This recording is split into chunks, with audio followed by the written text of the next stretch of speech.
People ask, how did you come to be a believer in Jesus? Well, I'm Jewish, and some people think, well, that's not the natural thing. Well, it's the most natural thing, but of course I didn't know that. I was raised in a Reform Jewish home, and that is kind of the least religious of the religious, or those who go to temple.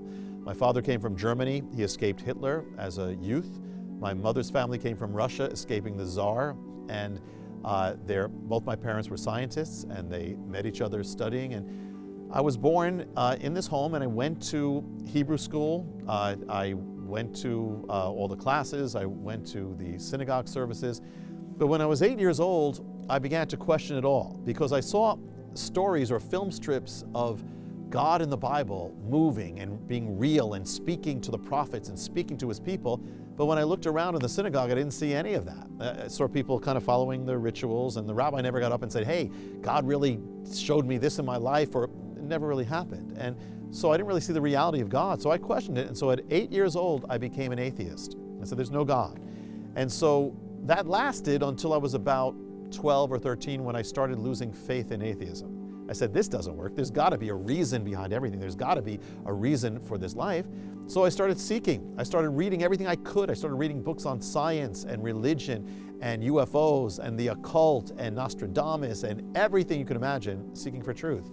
One day I picked up a book. I thought it was a UFO book because it looked just like it. It was printed the same font that was used for all these UFO books. And it was The Late Great Planet Earth by Hal Lindsey, which was all about biblical prophecy, about how what the Bible said was going to come true for the last days are coming true now. For instance, Israel coming back, Jerusalem, all those things.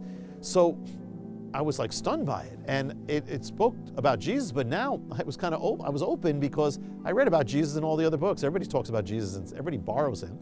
And so I said, well, that's interesting. So I started getting excited about it. I started telling my friends about it. I didn't really know the Lord. I couldn't call myself a real believer. I had a head knowledge, but I was telling my friends about it, and I'm leading them to the Lord. And so finally the time came, I'm a teenager, and I was living the life of a teenager. I had a rock band and had, did what teenagers do. And I started realizing I had to give my life to the Lord. I wasn't right with God. If he comes back, where am I? I wasn't right. You can't just have head knowledge. And so I knew I had to do it, but I didn't want to do it, because I thought if you follow God, you basically give up everything that's good in life. You kind of join a monastery, become a monk, and that's the end of your life. So I made a deal with God. And the deal was, I said, God, I'll accept you. I know I have to do this, so I'll accept you when I'm old and I'm on my deathbed, I'm about to die, I'll give my life to you. That was my deal. Right after I made that deal, I was almost killed twice. The first time I was in a car, it was a miracle that I didn't get killed. The second time I was in a Ford Pinto, and I was heading to a train track. It was night. It was a dangerous intersection. People had been killed on that section. There was no guards stopping the car from the train. I'm going forward, and I see the light is blinking as if the train's coming, but all the other cars are crossing. I said, well, maybe it's broken.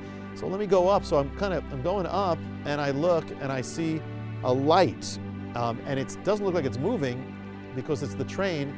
It didn't look like it was moving because it was coming head on. I was on the track. So I'm waiting for the train to come, and I said, well, maybe just to be safe, I should try to back up a little bit. But now there are headlights in back of me. It couldn't back up much. I backed up about a foot, but I thought I was just being safe. I didn't realize I was still in the path of the train. I'm waiting for the train to come. The train comes and plows into the Ford Pinto, which becomes like aluminum foil. And all I could do at that moment was call out to God. I called out to God, the car was destroyed, and I didn't get a scratch on me. And I said, okay, God. I said, that was close. I said, that was strike 2, right? I said, can we renegotiate that deal? And so I said, God, instead of accepting you on my deathbed, I'll accept you when I turn 20. That's the new deal. So on my 20th birthday, and it was like a man whose contract had run out, I only came to the Lord because I thought if I didn't, I'd be killed by something. So I didn't know how to do it. Nobody was really leading me. I just went up a mountain. I knew there were mountains in the Bible. Went up to the top of a mountain, kneeled down on a rock, and best I knew how, I gave my life to the Lord. And that is how I came to the Lord, because of a locomotive train.